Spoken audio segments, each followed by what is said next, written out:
Generator, অন্যান্য, এছাড়া বিদ্যুৎ সুবিধা বা সংযোগ নেই। প্রশ্ন 13, ইউনিটের হিসাবের ব্যবস্থা। ইউনিটের হিসাবের ব্যবস্থা বলতে সাধারণত ইউনিটের পর্যায়ক্রমিক লিখিতভাবে আয় ব্যয়ের হিসাব রাখা বা লাভ লোকসানের হিসাব রাখাকে বোঝায়। এখানে হিসাবের ব্যবস্থা অনেকভাবেই হতে পারে, তবে ইউনিটে সবচেয়ে বেশি যে হিসাব ব্যবস্থা প্রচলিত তাকেই আমরা ইউনিটের হিসাবের ব্যবস্থা বলে গণ্য করব। তথ্য সংগ্রহকারী ইউনিটের হিসাবের ব্যবস্থার ধরন জেনে প্রযোজ্য অপশন নির্বাচন করবেন। অপশনসমূহ হল দৈনিক, সাপ্তাহিক, মাসিক, অর্ধবার্ষিক, বাৎসরিক। এছাড়া যদি অন্য কোনো উপায়ে হিসাব রাখা হয় তাহলে অন্যান্য নির্বাচন করতে হবে, আর যদি ইউনিটে লিখিত হিসাব রাখা না হয় তবে হিসাব রাখা হয় না নির্বাচন করতে হবে। প্রশ্ন 14.1, ইউনিটের বেতন বা মজুরি প্রদানের ধরন। কোনো প্রতিষ্ঠানে কর্মরত কর্মকর্তা এবং কর্মচারীবৃন্দ পারিশ্রমিক হিসাবে প্রতিষ্ঠানের নির্ধারিত বেতন কাঠামো বা চুক্তি অনুসারে যে অর্থ পেয়ে থাকে তাকে বেতন বলে। কোনো শ্রমিক কোনো নির্দিষ্ট কাজের জন্য অথবা নির্দিষ্ট সময়কালের পরিশ্রমের বিনিময়ে যে পারিশ্রমিক লাভ করে তাকে মজুরি বলে। এ প্রশ্নে একাধিক অপশন নির্বাচন হতে পারে। অপশনগুলো হলো দৈনিক, সাপ্তাহিক, মাসিক। যদি বেতন বা মজুরি প্রদানের ধরন উল্লেখিত অপশন ব্যতীত অন্যভাবে দেওয়া হয় তবে অন্যান্য হবে। কিছু কিছু ইউনিটে কর্মচারী বা শ্রমিকদেরকে বেতন বা মজুরি প্রদান করা হয় না, সেক্ষেত্রে প্রযোজ্য নয়, নির্বাচন করতে হবে। প্রশ্ন 14.2, ইউনিটের বেতন বা মজুরি প্রদান পদ্ধতি। ইউনিটে সংখ্যার বিবেচনায় যে পদ্ধতির মাধ্যমে সবচেয়ে বেশি পরিমাণ বেতন বা মজুরি প্রদান করা হয় তার তথ্য আনতে হবে। ইউনিটে বেতন বা মজুরি ক্যাশ, চেক বা ইএফটি, মোবাইল ব্যাংকিং এর মধ্যে যে পদ্ধতিতে সবচেয়ে বেশি পরিমাণ প্রদান করা হয় তা নির্বাচন করতে হবে। অপশনসমূহ হল ক্যাশ, ব্যাংকিং, মোবাইল ব্যাংকিং। আর যদি এই অপশনের কোনোটাই না হয়ে অন্য কোনোভাবে বেতন বা মজুরি প্রদান করা হয় তবে অন্যান্য নির্বাচন করতে হবে। প্রশ্ন 15.1, ইউনিটের কাঁচামালের উৎস। ইউনিটের কাঁচামালের উৎস স্থানীয়, বিদেশি বা কিছু ক্ষেত্রে উভয় অপশন হতে পারে। তাই ব্যবহৃত কাঁচামালের উৎস কি তা জেনে প্রযোজ্য উত্তর নির্বাচন করতে হবে। প্রশ্ন 15.2, উৎপাদনে ব্যবহৃত যন্ত্রের ধরন। উৎপাদনে বিদ্যুৎ, জ্বালানি বা হস্তচালিত যন্ত্র ব্যবহৃত হতে পারে। তাই উৎপাদনে ব্যবহৃত যন্ত্রের ধরন জেনে প্রযোজ্য উত্তর নির্বাচন করতে হবে। এক্ষেত্রে একাধিক অপশন নির্বাচন হতে পারে। প্রশ্ন 15.3, উৎপাদনে ব্যবহৃত জ্বালানির উৎস। উৎপাদনের জন্য কি কি ধরনের জ্বালানি ব্যবহার করা হয় তা জেনে সঠিক অপশন নির্বাচন করতে হবে। যদি কোনো জ্বালানি ব্যবহার করা না হয় তাহলে প্রযোজ্য নয়, নির্বাচন করতে হবে। মনে রাখতে হবে শুধুমাত্র উৎপাদন প্রক্রিয়ার জন্য ব্যবহৃত জ্বালানি হিসেবে বিবেচিত হবে। প্রশ্ন 15.4, উৎপাদিত দ্রব্যের বাজারজাতকরণ এলাকা। ইউনিটটির উৎপাদিত দ্রব্য বা পণ্য বা সেবার বাজারজাতকরণ সম্পূর্ণ স্থানীয় বা সম্পূর্ণ রপ্তানি বা উভয় হতে পারে। ইউনিটে উৎপাদিত দ্রব্য বা সেবা কোথায় বাজারজাতকরণ হয় তা জেনে প্রযোজ্য অপশন নির্বাচন করতে হবে। প্রশ্ন 15.5, উৎপাদনে কম্পিউটার বা তথ্য প্রযুক্তির ব্যবহার হয় কি? ইউনিটটির উৎপাদন কার্যক্রমে যদি কম্পিউটার বা তথ্য প্রযুক্তির ব্যবহার করা হয় তবে হ্যাঁ নির্বাচন করতে হবে, এবং যদি উৎপাদন কার্যক্রমে কম্পিউটার বা তথ্য প্রযুক্তি ব্যবহৃত না হয় তবে না নির্বাচন করতে হবে। প্রশ্ন 16, দ্রব্য বা পণ্য স্থানীয় বাজারে বিক্রির ক্ষেত্রে বিক্রয় পদ্ধতি।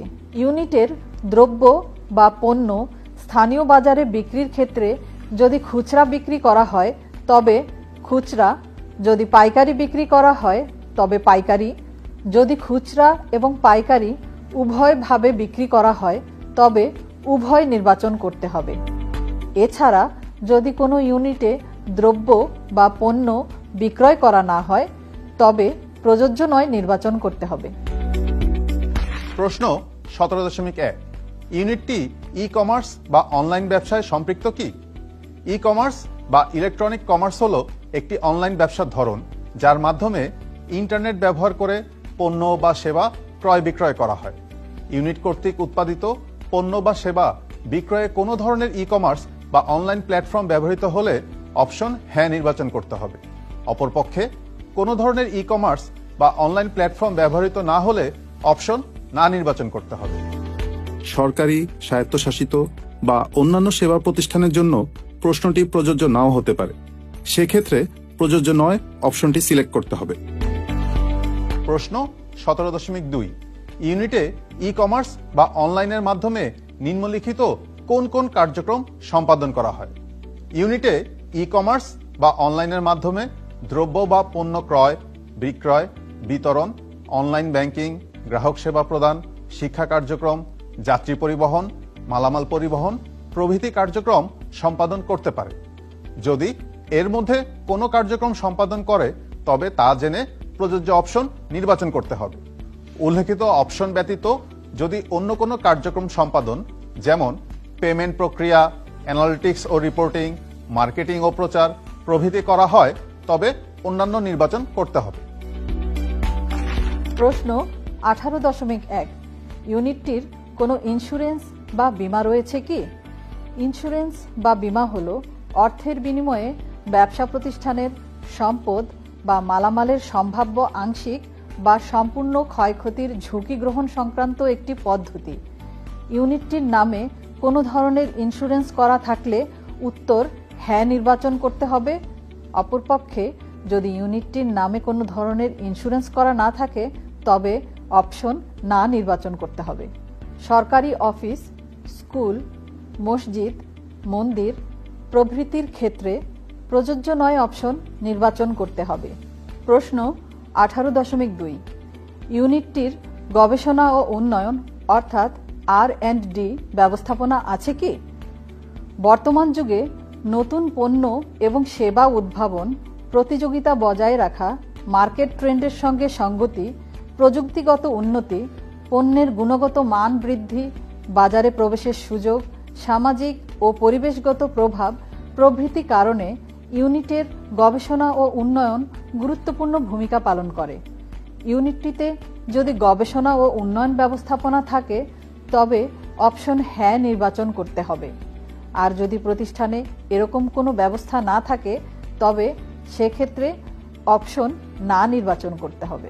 এছাড়াও কোনো কোনো ক্ষেত্রে যেমন অস্থায়ী প্রতিষ্ঠান বা কৃষি বহির্ভূত অর্থনৈতিক কর্মকাণ্ড সম্পন্ন খানায় এ প্রশ্নটি প্রযোজ্য নাও হতে পারে। তখন প্রযোজ্য নয় অপশনটি নির্বাচন করতে হবে। প্রশ্ন 19.1 ইউনিটে অগ্নি নির্বাপন ব্যবস্থা আছে কি? ইউনিটের ভবন, যানবাহন ও বনভূমিতে অনাকাঙ্ক্ষিত অগ্নিকাণ্ডের আগুন নেভানোর জন্য ফায়ার এক্সিট, ফায়ার ডোর, emergency lighting system, fire alarm system, fire hydrant system, স্বয়ংক্রিয় ফায়ার স্প্রিংকলার সিস্টেম থাকে। রান্নার তেল, এলপিজি গ্যাস এবং অন্যান্য দাহ্য সামগ্রী পৃথকভাবে বিশেষ ব্যবস্থায় সংরক্ষণ করা হয়ে থাকে। ইউনিটে যদি এ ধরনের এক বা একাধিক পদক্ষেপ বা ব্যবস্থা গ্রহণ করা হয়ে থাকে তবে অগ্নি নির্বাপন ব্যবস্থা আছে বলে ধরে নিতে হবে এবং অপশন হ্যাঁ নির্বাচন করতে হবে। অপরদিকে যদি এ ধরনের ব্যবস্থা না থাকে তবে অপশন না নির্বাচন করতে হবে। প্রশ্ন 19.2 ইউনিটে অগ্নি নির্বাপন ব্যবস্থা থাকলে তা নিয়মিত রক্ষণাবেক্ষণ করা হয় কি? প্রশ্ন নং 19.1 উত্তর হ্যাঁ হলে বিদ্যমান অগ্নি নির্বাপন ব্যবস্থা যদি নিয়মিত রক্ষণাবেক্ষণ করা হয় তবে অপশন হ্যাঁ নির্বাচন করতে হবে। আর যদি নিয়মিত রক্ষণাবেক্ষণ করা না হয় তবে না অপশন নির্বাচন করতে হবে। প্রশ্ন 20.1 ইউনিটে বর্জ্য ব্যবস্থাপনা সম্পর্কিত কোনো কার্যক্রম আছে কি? ইউনিটের বর্জ্য মাটি, পানি, বায়ু তথা পরিবেশ এবং জীববৈচিত্র্যকে দূষিত করতে পারে। এসব দূষণ রোধের উদ্দেশ্যে শিল্প কারখানা এবং প্রতিষ্ঠানসমূহ বা বিভিন্ন অর্থনৈতিক ইউনিটসমূহ বর্জ্য সংগ্রহ, বর্জ্য পৃথকীকরণ, রিসাইক্লিং, কম্পোস্টিং, ডাম্পিং সাইট পরিচালনা, শিক্ষা ও সচেতনতা, বর্জ্যের পরিমাণ মনিটরিং, বর্জ্য পরিবহন, প্রক্রিয়াজাতকরণ, বর্জ্য পুনঃব্যবহার এবং প্রযুক্তির ব্যবহার প্রভৃতি ব্যবস্থা গ্রহণ করতে পারে। যদি কোনো ইউনিট এ সংক্রান্ত কোনো ব্যবস্থা নিয়ে থাকে তবে তথ্য সংগ্রহকারী সেই ইউনিটের ক্ষেত্রে অপশন হ্যাঁ নির্বাচন করবেন। আর যদি ইউনিটে বর্জ্য ব্যবস্থাপনা সংক্রান্ত কোনো ব্যবস্থা না থাকে তাহলে অপশন না নির্বাচন করতে হবে। প্রশ্ন 20.2 প্রতিষ্ঠানটির পরিবেশগত ছাড়পত্র আছে কি? এই প্রশ্নটি শুধুমাত্র শিল্প প্রতিষ্ঠানের জন্য প্রযোজ্য। কোনো এলাকায় শিল্প প্রতিষ্ঠান বা অর্থনৈতিক প্রতিষ্ঠান স্থাপনে পরিবেশগত কিছু না কিছু প্রভাব বিদ্যমান থাকে। সে কারণে বাংলাদেশ পরিবেশ সংরক্ষণ আইন অনুযায়ী কোনো এলাকায় কোনো শিল্প প্রতিষ্ঠান স্থাপন বা প্রকল্প গ্রহণ করার জন্য পরিবেশগত ছাড়পত্র প্রয়োজন, যা পরিবেশ অধিদপ্তর প্রদান করে থাকে। এক্ষেত্রে তথ্য সংগ্রহকারী তথ্য প্রদানকারীর প্রতিষ্ঠানের কাছে পরিবেশ অধিদপ্তর প্রদত্ত কোনো ছাড়পত্র আছে কিনা জানতে চাইবেন। যদি থাকে তাহলে হ্যাঁ অপশন নির্বাচন করতে হবে, অন্যথায় না অপশন নির্বাচন করতে হবে। তবে কোনো সরকারি বা অন্যান্য সেবা প্রতিষ্ঠান এবং কৃষি বহির্ভূত অর্থনৈতিক কর্মকাণ্ড সম্পন্ন খানায় প্রশ্নটি প্রযোজ্য নাও হতে পারে, তখন প্রযোজ্য নয় অপশন নির্বাচন করতে হবে। প্রশ্ন 20.3 প্রতিষ্ঠানটির ফায়ার সার্ভিসের ছাড়পত্র আছে কি? এই ক্ষেত্রে তথ্য সংগ্রহকারী জানতে চাইবেন উত্তরদাতার প্রতিষ্ঠানে ফায়ার সার্ভিস এবং সিভিল ডিফেন্স কর্তৃক প্রদত্ত ফায়ার সার্ভিসের ছাড়পত্র আছে কিনা। যদি থাকে তবে হ্যাঁ অপশন নির্বাচন করতে হবে, যদি না থাকে তবে না অপশন নির্বাচন করতে হবে। প্রশ্ন 21.1 টয়লেটের ব্যবস্থা। এই প্রশ্নে একজন তথ্য সংগ্রহকারী জানতে চাইবেন তথ্যদাতার প্রতিষ্ঠানে টয়লেট আছে কিনা। যদি থাকে তবে হ্যাঁ অপশন নির্বাচন করতে হবে, আর যদি না থাকে তবে না অপশন নির্বাচন করতে হবে। প্রশ্ন 21.2 মহিলাদের জন্য পৃথক টয়লেটের ব্যবস্থা। 21.1 প্রশ্নের উত্তর যদি হ্যাঁ হয় তবে এই প্রশ্নটি পূরণ করতে হবে। তথ্য সংগ্রহকারী জানতে চাইবেন ইউনিটে মহিলাদের জন্য পৃথক টয়লেটের ব্যবস্থা আছে কিনা। যদি থাকে তবে হ্যাঁ অপশন নির্বাচন করতে হবে, আর যদি না থাকে তবে না অপশন নির্বাচন করতে হবে। প্রশ্ন 21.3 ডে কেয়ার সেন্টার। এই প্রশ্নে তথ্য সংগ্রহকারী উত্তরদাতার প্রতিষ্ঠানে ডে কেয়ার সেন্টার আছে কিনা তা জানতে চাইবেন। যদি থাকে তবে হ্যাঁ অপশন নির্বাচন করতে হবে, আর যদি না থাকে তবে না অপশন নির্বাচন করতে হবে। প্রশ্ন 21.4 কর্মীদের জন্য নিজস্ব পরিবহন সুবিধার ব্যবস্থা। এ প্রশ্নে একজন তথ্য সংগ্রহকারী উত্তরদাতার প্রতিষ্ঠানে কর্মীদের জন্য নিজস্ব পরিবহন আছে কিনা তা জানতে চাইবেন। যদি থাকে তবে হ্যাঁ অপশন নির্বাচন করতে হবে, আর যদি না থাকে তবে না অপশন নির্বাচন করতে হবে।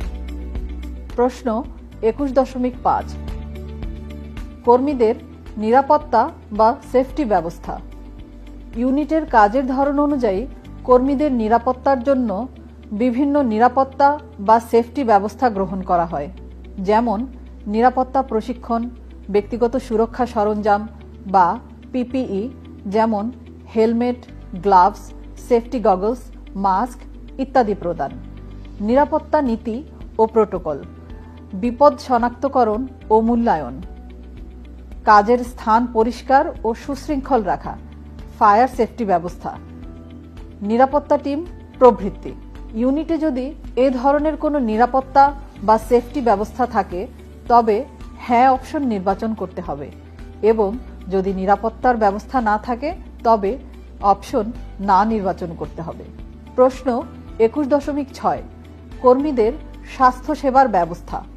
সাধারণত বিভিন্ন প্রতিষ্ঠান কর্মীদের স্বাস্থ্য সুরক্ষার অংশ হিসেবে বিভিন্ন ব্যবস্থা গ্রহণ করে, যেমন স্বাস্থ্য পরীক্ষা, প্রাথমিক চিকিৎসা সেবা, কাউন্সেলিং ও মানসিক স্বাস্থ্য সেবা, স্বাস্থ্য সচেতনতা কর্মসূচি, ফিটনেস প্রোগ্রাম, পুষ্টি পরামর্শ, বীমা ব্যবস্থা, সুস্থ পরিবেশ, বিশ্রাম ও রিফ্রেশমেন্টের ব্যবস্থা, জরুরি পরিষেবা প্রভৃতি। ইউনিটে যদি এ ধরনের কোনো স্বাস্থ্য সেবার ব্যবস্থা থাকে তবে হ্যাঁ নির্বাচন করতে হবে, এবং যদি স্বাস্থ্য সেবার ব্যবস্থা না থাকে তবে না নির্বাচন করতে হবে। প্রশ্ন 22.1 ইউনিটের টিন বা ট্যাক্স পেয়ার আইডেন্টিফিকেশন নাম্বার আছে কি? টিন হচ্ছে করদাতা শনাক্তকরণ নাম্বার। বাংলাদেশে টিআইএন হল করদাতাদের জন্য নির্ধারিত